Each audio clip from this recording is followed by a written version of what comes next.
नमस्कार. Hello doctor या कार्यक्रमात मी डॉक्टर महेश चिटणीस सर्व प्रेक्षकांचं मनपूर्वक स्वागत करतोय.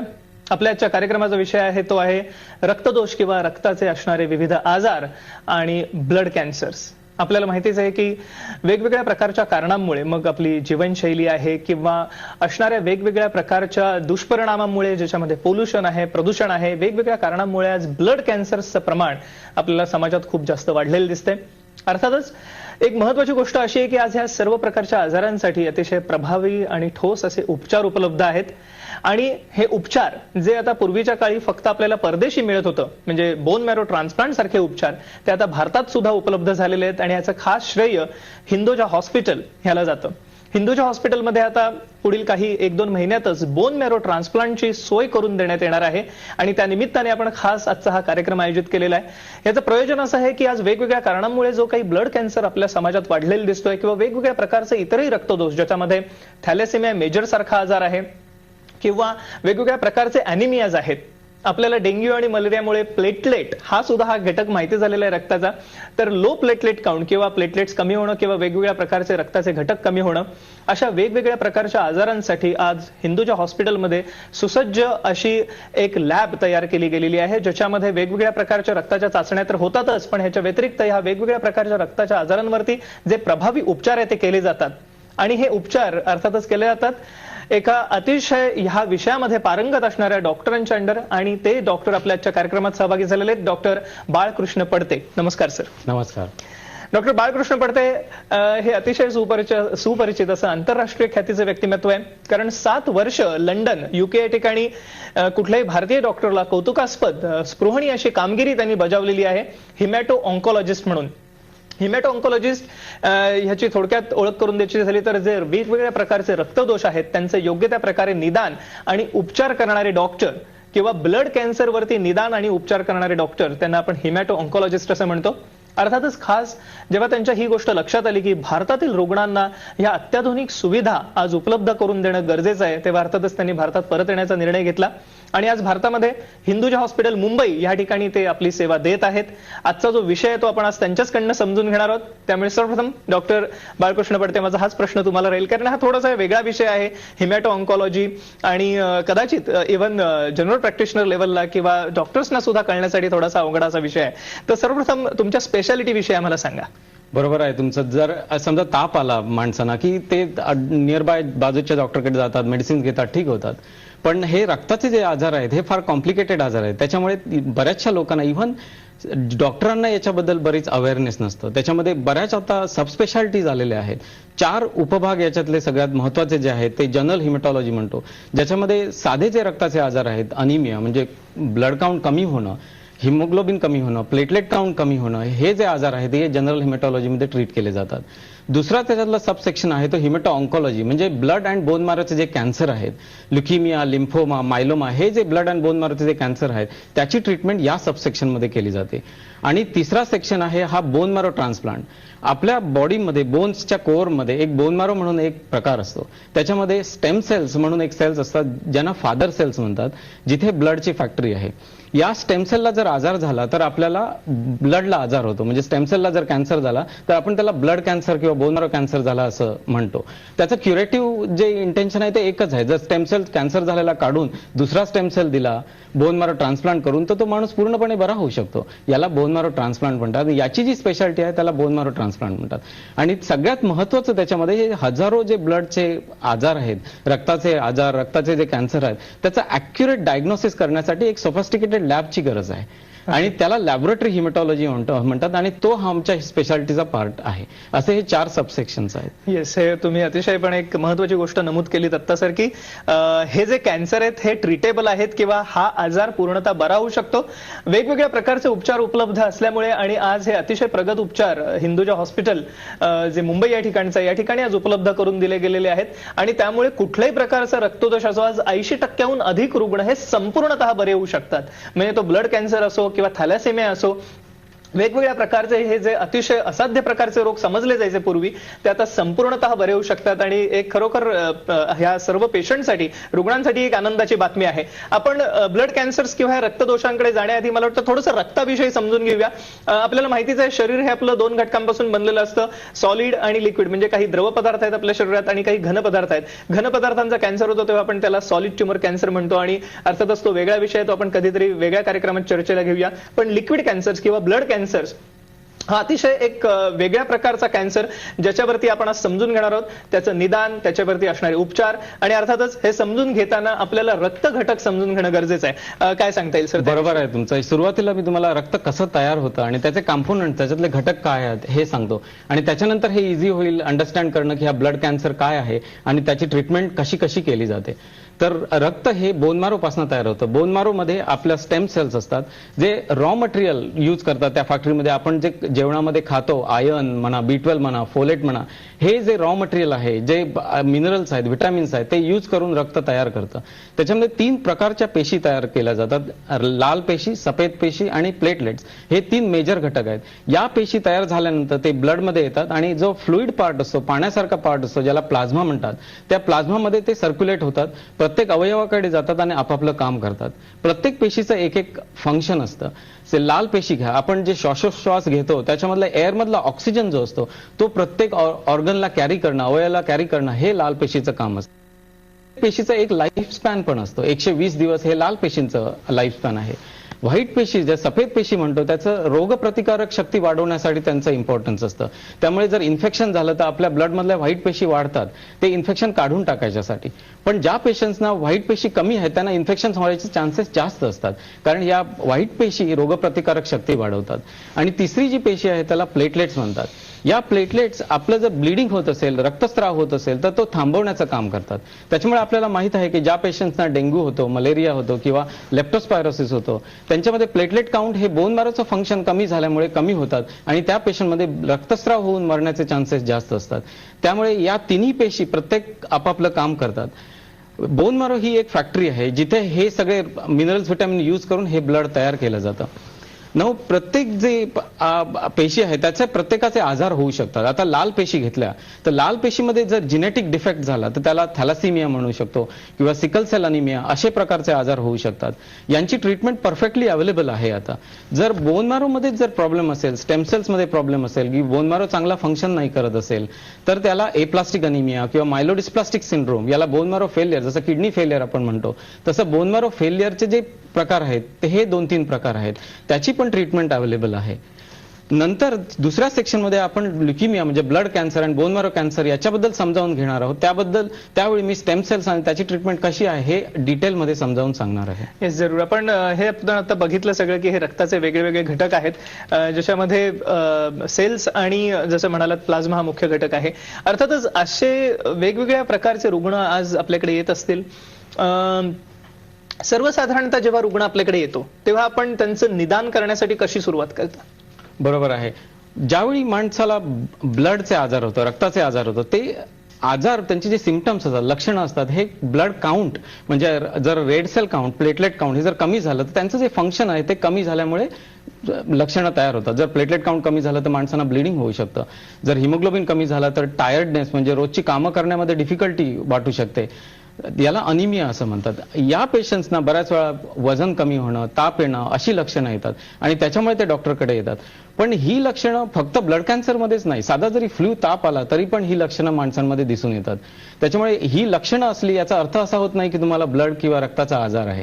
त्याच्यामुळे हे सर्वात इम्पॉर्टंट आहे की असं जर लक्षणं दिसली तर ब्लड टेस्ट करून घेणं, फाइंड आउट करायच्यासाठी हा ब्लडचा प्रॉब्लेम आहे की हा साधा प्रॉब्लेम आहे हे फाइंड आउट करणं इम्पॉर्टंट आहे. ओके. ते ब्लड टेस्ट केल्यानंतर आम्ही बऱ्याच वेळा असे डिसिजन्स घेतो की या माणसाला बोन मॅरो करायची गरज आहे का, बोन मॅरो टेस्ट करायची गरज आहे का, हे फाइंड आउट करायच्यासाठी की हा प्रॉब्लेम फक्त ब्लड मध्ये आहे का हा ब्लडच्या फॅक्टरी बोन मॅरो मध्ये आहे, त्याच्यासाठी बोन मॅरो केला जातो. आणि ही एक रुटीन प्रोसिजर आहे. या प्रोसिजरमध्ये आम्ही लोकल अॅनेस्थेटिक म्हणजे तुम्ही डेंटिस्टकडे गेल्यानंतर कसं लोकल अॅनेस्थेटिक देतात Yes, आपण आणि नंतर बघतोय. सुन्न होतो, ते एरिया सुन्न होतं आणि त्याच्यानंतर एक निडल टाकून फक्त 5 ml बोन मॅरो घेतो आणि त्याच्यावर आम्ही बऱ्याच टेस्ट करतो. बरोबर. आता एवढा सोफास्टिकेटेड टेस्ट त्याच्यावर अवेलेबल आहेत, याला जिनेटिक टेस्ट म्हणतात, मॉलिक्युलर टेस्ट म्हणतात, त्याच्यामुळे आम्हाला ॲक्युरेट डायग्नोसिस करता येतं.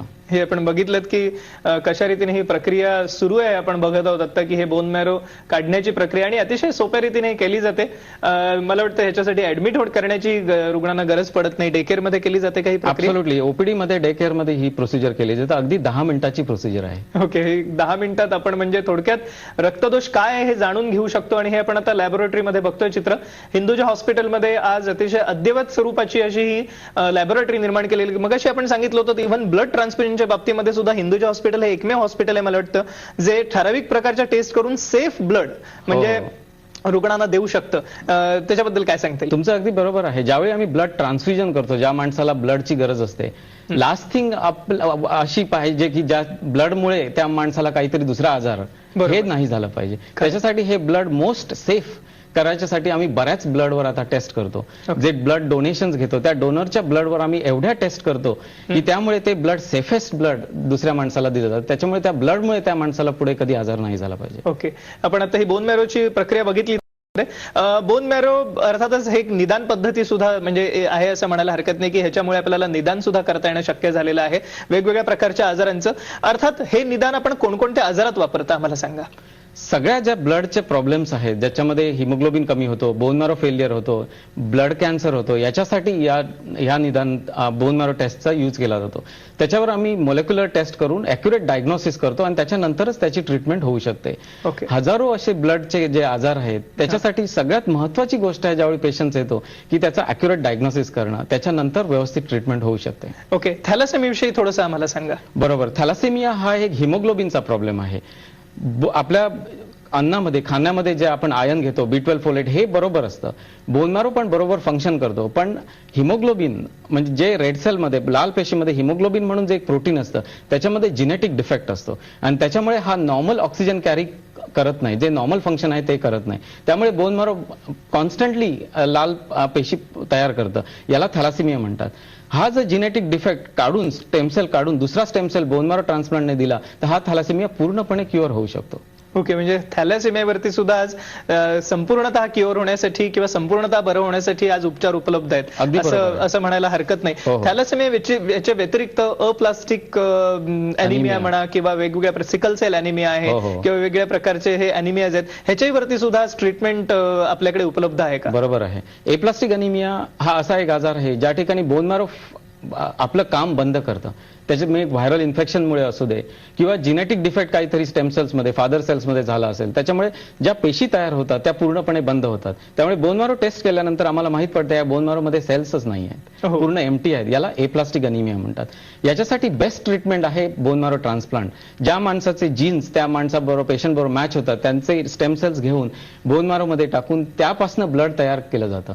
याला bone marrow transplant for aplastic anaemia असं म्हणतात आणि याच्या ट्रीटमेंट्स आता अवेलेबल आहेत. लो प्लेट काउंट साठी सुद्धा ट्रीटमेंट उपलब्ध आहे का? अगदी बरोबर आहे तुमचा. लो प्लेटलेट काउंट हा एक असा प्रकार झालेला आहे की अगदी गावागावामध्ये लोकांना आता माहिती आहे की लो प्लेटलेट काउंट काय आहे, काय त्रास होतो, डेंग्यू झाल्यानंतर काय प्लेटलेट काउंट तयार होतं, कमी होतं, हे लोकांना आता बरोबर माहिती आहे. ज्यावेळी लो प्लेटलेट काउंट होतं आमचं पहिलं इंटेन्शन असं असतं की त्या लो प्लेटलेट काउंटमुळे पेशंट्सना ब्लिडिंग नाही झालं पाहिजे, त्याच्यामुळे आम्ही प्लेटलेट बाहेरनं देतो. जर हा बोन मॅरोमध्ये डिफेक्ट असेल तर आम्हाला माहिती पडतं की बरेच दिवसापर्यंत प्लेटलेट काउंट वर नाही येणार आहे आणि त्याच्यामुळे त्याच्या तशा ट्रीटमेंट्स दिल्या जातात. काही पेशंट्समुळे लो प्लेटलेट काउंट असं असतं की सिंपल इन्फेक्शन आहे किंवा अँटीबॉडीज, याला इम्युन थ्रोम्बोसायटोपिनिया म्हणतात, आणि याच्यामुळे प्लेटलेट काउंट कमी होतं. त्याच्यासाठी पण स्टिरॉइड किंवा रिटॉक्सिमॅब अशा ट्रीटमेंट्स अवेलेबल आहेत. अच्छा, म्हणजे त्याच्यासाठी आज उपलब्ध आहेत. सो एकंदरीतच सर्व प्रकारच्या रक्तदोषांवरती आज उपचार उपलब्ध आहेत आणि खास करून हिंदुजा हॉस्पिटलमध्ये उपचार उपलब्ध करून दिले गेलेले आहेत. डॉक्टर बाळकृष्ण पडते यांच्या मार्गदर्शनाखाली आपण अर्थात याच्याविषयी जाणून घेऊया एका छोट्याशा विश्रांतीनंतर. नमस्कार.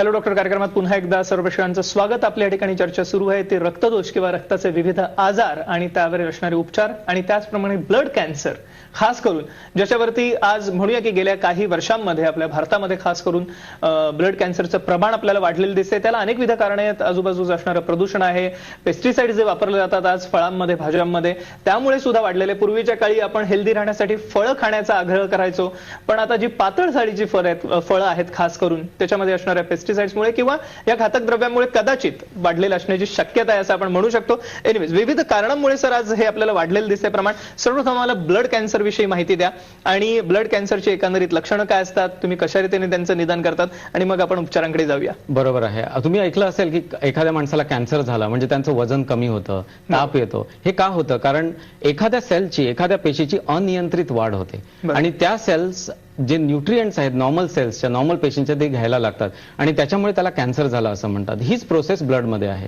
स्टेम सेल्स म्हणजे जे फादर सेल्स आहेत त्याला जर कॅन्सर झाला, त्याची अनियंत्रित वाढ व्हायला लागली तर त्याला ब्लड कॅन्सर झाला असं म्हटलं जातं. आणि त्याच्यामुळे नॉर्मल ज्या पेशी आहेत त्या तयार होत नाही. त्याच्यामुळे नॉर्मल पेशी आपल्या ब्लडमध्ये कमी होतात आणि पेशंट्सना त्रास व्हायला सुरू होतो.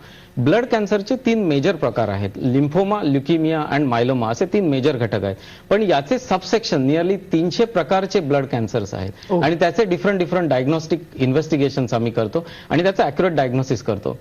ब्लड कॅन्सरची ट्रीटमेंट करायच्यासाठी आम्ही त्यांचं क्लासिफिकेशन असं करतो, ते गुड रिस्क आहेत की पुअर रिस्क आहेत, म्हणजे किती गंभीरता आहे त्या ब्लड कॅन्सरची. काही ब्लड कॅन्सर्स असे आहेत की ज्यांना सिंपल एक रोज टॅबलेट देऊन त्याची ट्रीटमेंट आपण करू शकतो.